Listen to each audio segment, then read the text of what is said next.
Namaskaram,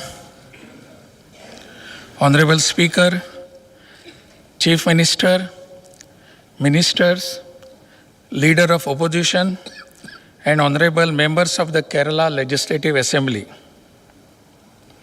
It is my honor and privilege to address this august House at the commencement of the 16th session of the 15th Kerala Legislative Assembly. This assembly represents the collective will of the people of Kerala and stands as the highest forum for democratic deliberation in the state. I extend my respectful greetings to all honorable members as we begin the business of this session. Kerala enters this year a decisive moment in its development journey. Over the past decade, the state has consolidated its position as one of India's most socially advanced and institutionally robust states. My government has effectively eradicated extreme poverty while providing near universal access to education, health care, sanitation, and social security. Notably, Kerala's infant mortality rate is now lower than that of several advanced economies, and our social welfare architecture remains among the world's most comprehensive, with over 80% of the elderly covered under various pension schemes. My government has consistently adopted the People First policy and started the novel initiative of presenting in the public domain the yearly progress report of the government with regard to the implementation of promises made before the electorate in the elections manifesto. My government has carried on this practice without fail. My government has taken bold initiatives in democratic decentralization. Kerala has recently conducted elections to the three-tier local self-governments, and newly elected persons have taken charge. The local governments in Kerala are important partners in planned economic development, and around 28% of the planned funds are earmarked for the local governments. It goes to the credit of my government that it has accorded equal treatment to all local governments, and there has been no mention of any differential treatment from any quarter. This evidences my government's firm belief in decentralized governance and strengthening grassroots level democracy and true spirit of federalism. The vision envisaged by the father of the nation, Mahatma Gandhi, in taking governance to the people is being translated into action by my government.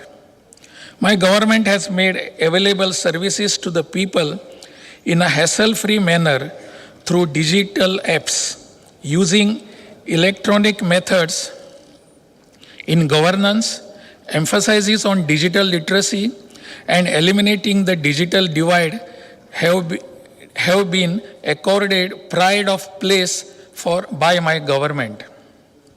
My government has passed the landmark Right to Services Act by making provision for declaring notified services as made available if no action is taken by the officials connected within a stipulated time period. My government is working on framing of rules in this regard.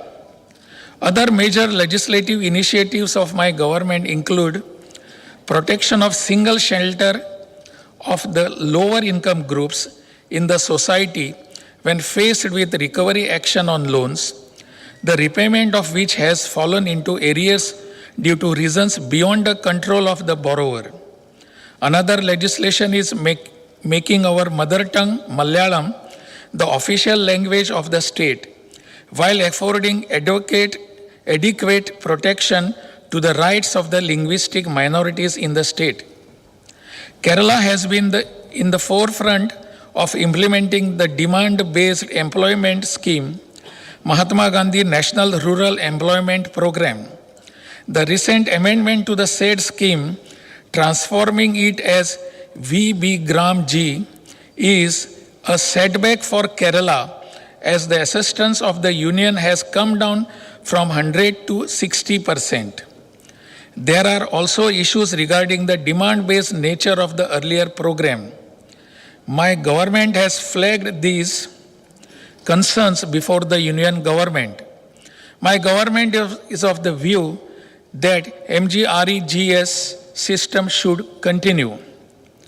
My government has been successful in transforming Kerala into a state with the best investment climate among the states in India. In sunrise sectors of the economy, like the startups, the initiatives of my government have yielded spectacular results.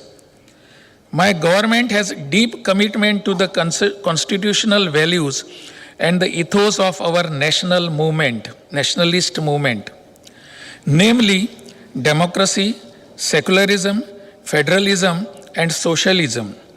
My government has taken all possible steps to defend these values in the public domain, as well as by approaching the constitutional courts when warranted.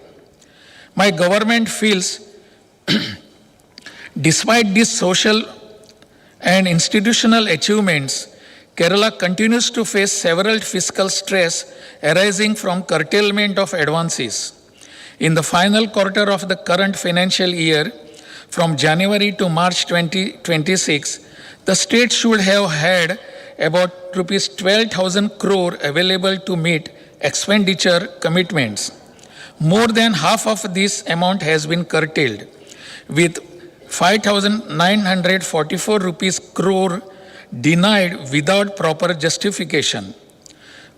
At the same time, amounts due to Kerala from the Government of India under central schemes pending up to September 2025, including arrears from previous financial years, stand at rupees 5,650.45 crores.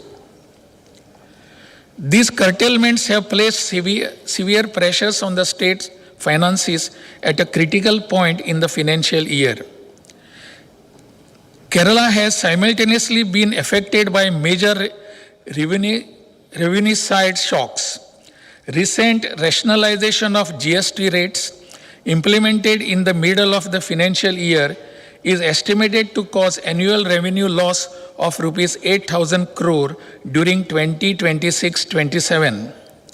Reciprocal tariff measures imposed by the United States have adversely affected Kerala's export-oriented sectors such as marine products, spices, cashew, coir, and rubber, leading to an estimated annual loss of rupees 2,500 crores. Making things more challenging, this year alone, the state has been denied rupees 17,000 crore due to curtailment of its borrowing limit and IGST adjustment. A further loss of rupees 4,250 crore due to GSDP methodology that deviates from the accepted recommendations of the 15th Finance Commission.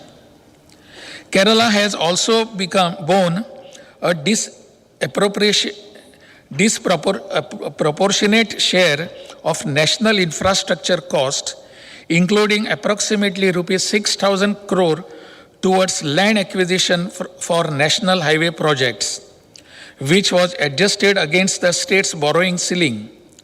My government has urged that such expenditure incurred in furtherance of national infrastructure objectives be treated as additional capital outlay and kept outside the state's net borrowing limits.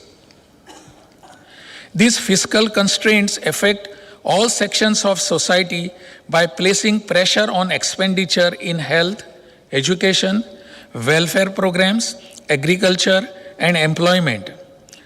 Kerala has also raised concern regarding excessive centralization of powers and increasing union intervention in subjects within the state domain.